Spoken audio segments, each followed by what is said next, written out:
James Whitfield scored 199 points in the Family Feud Fast Money round after being awake for 31 consecutive hours.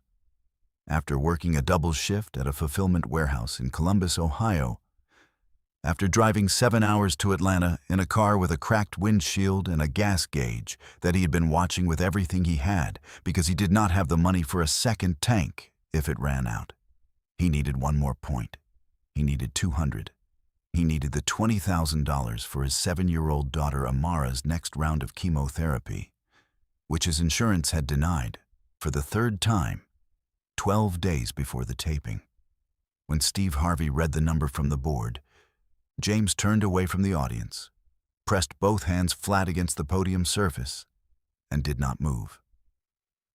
He was not crying. A man who has not slept in 31 hours and has no more fight available does not cry. He goes quiet. He goes somewhere very still and very private, while the rest of his body stays standing. Steve Harvey saw it happen.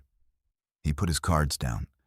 He walked around the podium to where James was standing, and he put both hands on James's shoulders, and he said, with his face 4 inches from a man he had known for 22 minutes, "James, I was you once, exactly you, and I'm still here. So are you."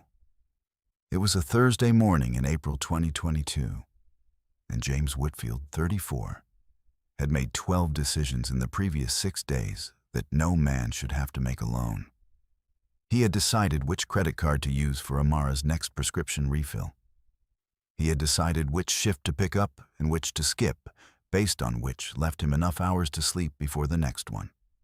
He had decided not to tell Amara's school about the diagnosis. Not yet. Maybe not this year. Because he did not want her pulled out of the classroom routine that was the only remaining normal architecture of her life. He had decided to tell his mother that everything was fine, because she was 68 and had a heart condition, and he was the kind of son who had learned early that protecting people sometimes means lying to them about what you are actually carrying.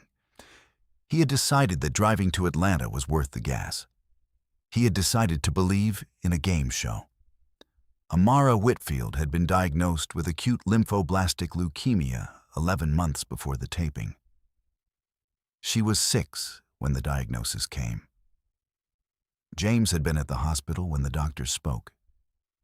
He had been holding Amara's hand, which was wrapped around 2 of his fingers, because even at 6 she had always preferred holding 2 of his fingers over his whole hand. The doctor had said what doctors say in those moments, carefully, clinically, with the particular gentleness that is the closest thing to mercy that medicine can offer. James had nodded through all of it. He had thanked the doctor. He had waited until Amara fell asleep in the hospital bed, and then he had gone into the hallway and stood against the wall and made no sound at all for 9 minutes while the inside of him reorganized itself around a fact he had not been built to hold. He called no one that night. There was no one to call who could do anything. His mother was 3 states away with a heart condition.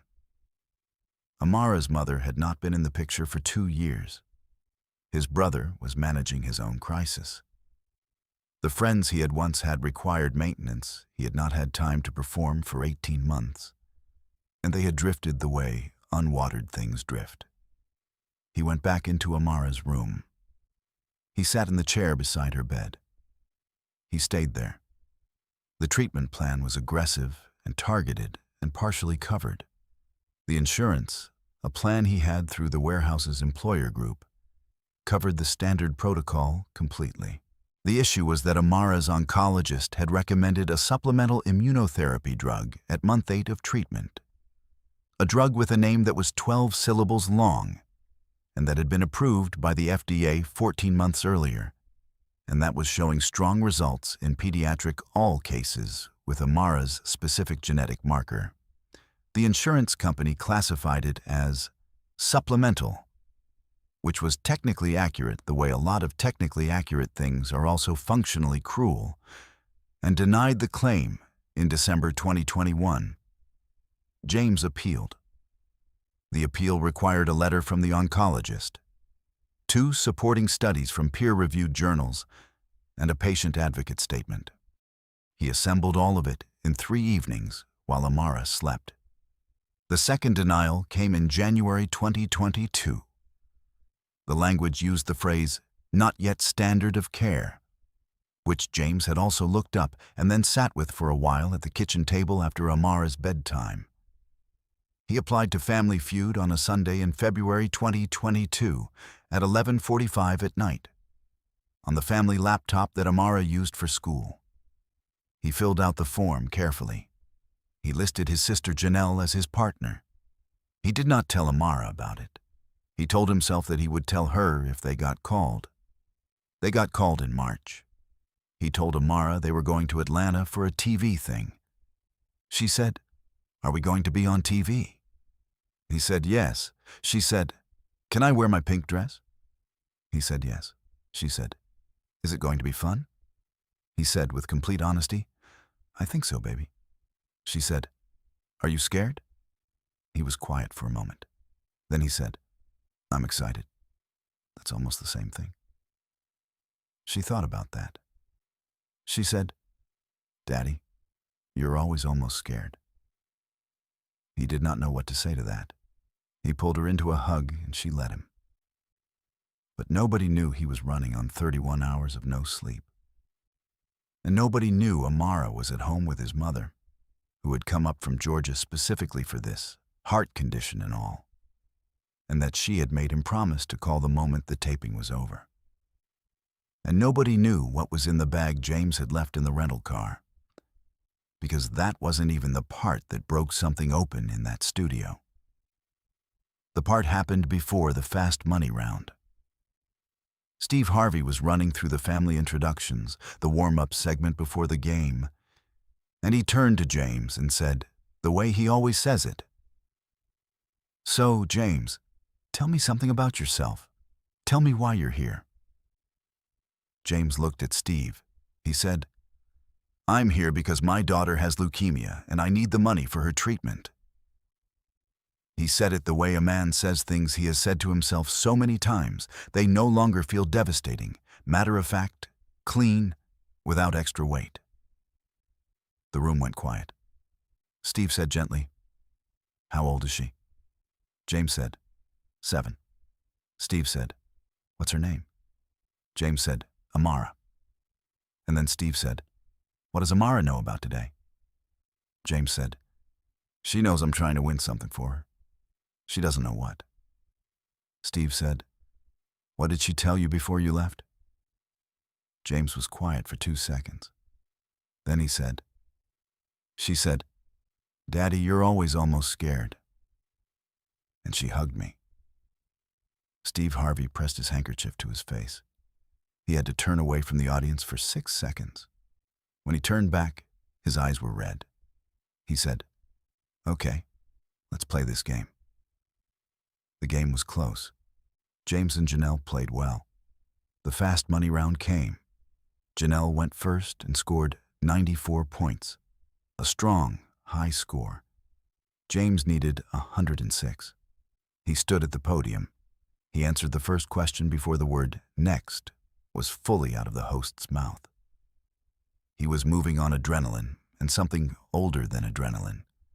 He scored 23 on question 1, 18 on question 2, 29 on question 3, 19 on question 4. He got to question 5. Name something a dentist might find in a patient's mouth that surprises them. With 5 seconds left, and he said food. The survey said foreign object. The board showed 0. The total, 199. He turned away from the audience. He pressed his hands flat on the podium. He went to that still, private place. Steve Harvey put his cards down. He walked around the podium. He put both hands on James's shoulders. He said, "James, look at me." James turned around. His eyes were dry. His face was the face of a man who has decided not to fall apart in public and is currently succeeding at it by a margin of almost nothing. Steve said, "I was you once, exactly you." Living in my car, not a dollar, no plan, trying to figure out how one more day was possible. He paused. And I want to tell you something I learned from that. One point is not the story. You are the story. Amara is the story. What you drove 7 hours to do for her, that is the story. He was crying now. He was not trying to stop. And I am not going to let a number on a board be the thing that tells this story wrong. He wasn't done. Steve held up his hand. He said, "Stop everything. Stop the game." He turned to the stage manager, then to the producer's table. He said, "This has never happened in the 32-year history of this show, and it is happening right now." He pulled out his phone live on camera, something hosts never do during tapings, and he called his business manager. The audience heard, "I need $20,000 from my personal account wired to James Whitfield today, not tomorrow. Today." He listened. He said, "And I need you to contact his daughter's oncologist. Find out exactly what the insurance denied and what it costs. Whatever the number is, cover it." He looked at James. He said, "That call you promised Amara you'd make, call her now, right now, from this stage." James took out his phone.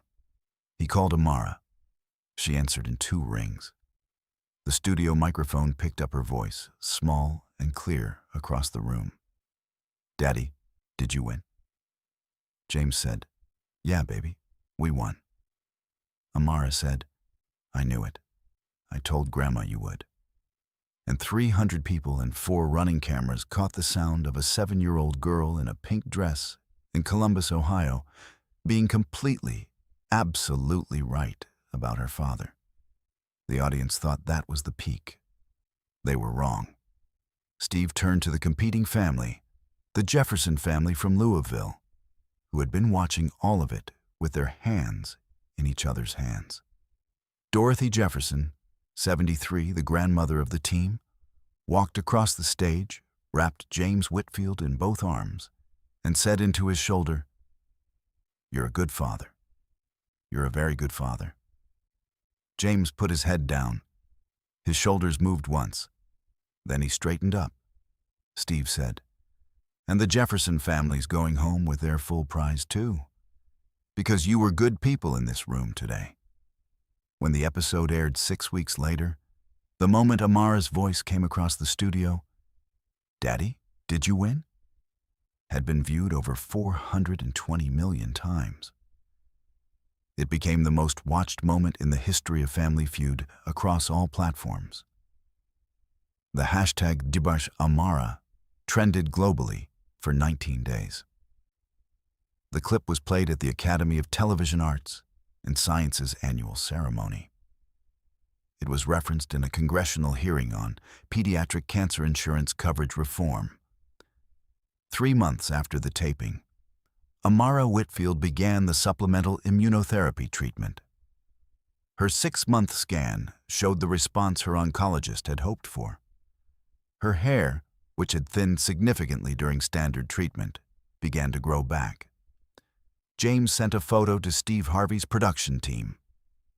In the photo, Amara is wearing her pink dress. She's standing outside the apartment building in Columbus, Ohio. She's smiling in the way that 7-year-olds smile when they are completely happy and completely unaware of everything that was done to keep them that way. A year after the taping, Steve Harvey established the Amara Foundation, named for the little girl whose voice crossed a television studio, with a focus on insurance appeal support and treatment gap funding for families of children with pediatric cancer. The foundation's motto was a direct quote from Amara, "I knew it." In its first year, the foundation processed over 1,400 insurance appeal cases and covered treatment gaps for more than 900 families. James Whitfield was invited to speak at the foundation's inaugural event. He brought Amara. She wore the pink dress. Today, Amara Whitfield is 8 years old. She is in 2nd grade She has a best friend named Cora who she calls every day after school. She likes drawing animals, and she has decided she wants to be a veterinarian, which James has told her is an excellent plan, and also requires a lot of school, which she has told him is fine because she is good at school. Every morning before he leaves for work, James checks on her. He stands in the doorway. He watches her breathe. He is always almost scared, and he is always still there. A father who drove 7 hours on no sleep with a cracked windshield and a gas gauge he could not afford to test. Who scored 199 points and turned away from the audience and went somewhere private and did not fall apart. Chose, in the most desperate moment of his life, to call his daughter before he did anything else. And she answered in 2 rings. And she already knew. If James and Amara's story moved you, subscribe and hit the thumbs up. Share this with someone who needs to know that a father who shows up completely, even when the number is wrong, is the right answer every time. Have you ever watched someone give everything they had for someone they loved? Tell us in the comments. And ring that notification bell for more stories that prove love always finds a way to show up.